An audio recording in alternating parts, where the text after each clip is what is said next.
நாராயணாயே. ஆண்டாள் திருவடிகளே சரணம். இன்று மார்கழி 29வது நாள், 29வது திருப்பாவை. சிற்றன் சிறுகாலே வந்துண்ணி சேவித்தோம்.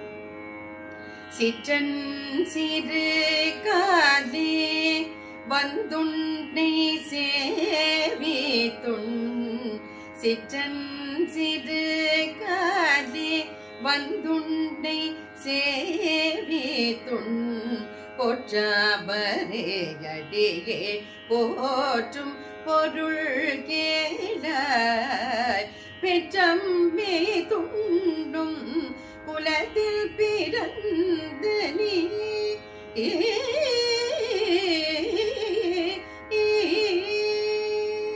பெற்றம்மே துண்டும் குலத்தில் பிறந்த நீ, குற்றேவல் எங்களே கொள்ளாவர் போகாது, இச்சை பறை கொள்வார் அன்று காண் கோவிந்தா, எற்றைக்கும் ஏழே பிறவிக்கும் உந்தன்னோடு உற்றோமேயாவோம் உனக்கே செய்வோம், மற்றேனம் காமங்கள் மற்றேனம் காமங்கள் மற்றேனம் காமங்கள் மற்றேனம் காமங்கள் மற்றேனம் காமங்கள்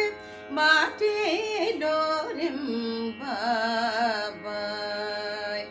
இந்த திருப்பாவையில ஆண்டாள் பெருமாள்கிட்ட சொல்றா, சிற்றம் சிறுகாலே வந்துண்ணை சேவித்தும் பொற்றாமரையடியே போற்றும் பொருள் கேளாய். இந்த வைகரி பொழுதுல உன்னை உன்னுடைய பொன் போன்ற தாமரை போன்ற பாதங்களை நாங்கள் தரிசிக்க வந்திருக்கிற காரணத்தை கேள்.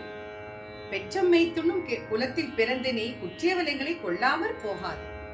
ஆடு மாடு மேய்க்கும் ஆயர் குலத்தில் பிறந்த நீ எங்களுடைய இந்த சிறிய நோன்பை அலட்சியம் செய்யக்கூடாது.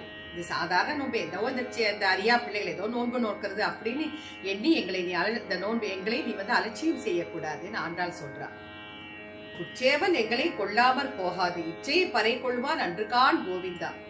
அதனால இந்த நோன்பை சிறு பிள்ளை நாங்கள் அறியாமல் எந்த தவறு செய்தாலும் இந்த நோன்பு நோக்கும் போது நாங்கள் ஏதாவது தப்பு பண்ணினா கூட அதையெல்லாம் பொறுத்தாட்கொண்டு எங்களுக்கு அருள வேண்டும் கோவிந்தா கோபாலா அப்படின்னு சொல்ற ஆண்டாள். எற்றைக்கும் ஏழேழு பிறவிக்கும் முந்தன்னோடு உற்றோமே யாவோம் உனக்கே நாம் ஆட்செய்வோம். இந்த ஜென்மம் மட்டுமல்ல, எல்லா ஜென்மங்களிலும் நீதான் எங்களுக்கு தலைவனாக இருக்க வேண்டும். நீதான் எங்களுக்கு எப்பொழுதுமே தலைவன். இந்த ஜென்மம் இல்ல, ஜென்ம கணக்குல சொல்ற ஆண்டாள். வரப்போகிற எத்தனை ஜென்மம் எடுத்தாலும் நீதான் எங்கள் தலைவன், நீதான் எங்களை காக்கும் தெய்வம் குலதெய்வம்ங்கிறார். மற்றே நம் காமங்கள் மாற்றேலோர் எம்பாவாய். இதை தவிர வேறு ஏதாவது ஆசைகள் எங்களுக்கு இருந்தா அதை அழித்து விடு கண்ணாங்கிறார். எப்பேற்பட்ட பக்தியின் உச்சநிலை ஆண்டாள். நீ மட்டும் போது எனக்கு. இந்த காலத்துல நம்ம சுவாமி முன்னாடி என்ன வேண்டிப்போம்? என் பொண்ணு நல்ல இடத்துல கல்யாணம் போனோம், பையன் USA போனோம், பெரிய வீடு வாங்கணும், கார் வாங்கணும், அதெல்லாம் இவ்வளவோ ஆசைகள் நம்ம வச்சிருந்துருப்போம் இல்லையா? அதெல்லாம் மாயை தான், அதெல்லாம் நிரந்தரம் இல்லாதது. நிரந்தரமானது எது?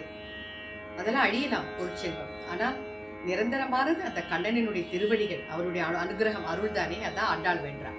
மற்றபடி வேற எந்த ஆசைகள் இருந்தாலும் எங்களுக்கு வேண்டாம். நீதான் எங்களுக்கு வேண்டும்.